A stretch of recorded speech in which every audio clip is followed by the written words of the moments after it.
جب تم مر جاتے ہو ایسا کہا گیا ہے کہ تمہاری روح تمہارے جسم کے پاس ہی رہتی ہے، تکیے کے قریب اور بستر کے نیچے۔ یہ کب ہوتا ہے؟ جب تمہارا غسل دیا جا رہا ہوتا ہے، کفن پہنایا جا رہا ہوتا ہے، اور جب تمہیں قبر میں رکھا جاتا ہے تمہاری روح دوبارہ جسم میں واپس آتی ہے۔ جب لوگ تمہاری قبر سے واپس چلے جاتے ہیں تم یوں جاگتے ہو جیسے نیند سے اٹھے ہو۔ تم 3 بار کوشش کرتے ہو بیٹھنے کی، لیکن بار بار تمہارا سر قبر کی دیواروں سے ٹکرا جاتا ہے۔ تمہیں ایک دم احساس ہوتا ہے کہ یہ سب کچھ معمول کے مطابق نہیں۔ پھر تم سمجھ جاتے ہو کہ اب تم زندوں میں سے نہیں بلکہ مردوں میں سے ہو، اور آج رات تم دوسرے جہاں میں ہو۔ پھر تھوڑی دیر بعد 2 فرشتے آتے ہیں، منکر اور نکیر۔ ان کا کام قبر میں 3 سوالات پوچھنا ہوتا ہے۔ تمہارا رب کون ہے؟ تمہارا دین کیا ہے؟ تمہارا نبی کون ہے؟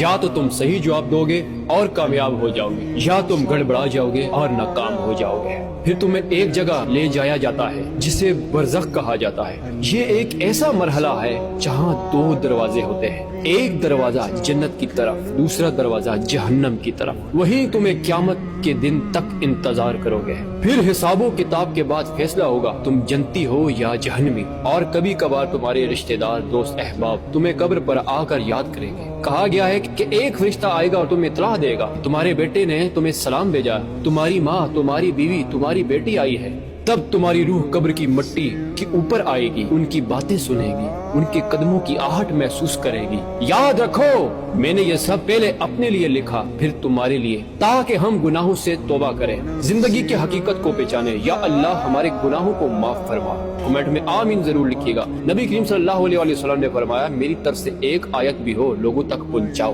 بس اگر تم تک یہ بات پہنچی ہے تو کسی اور تک بھی پہنچا دینا۔ جزاک اللہ۔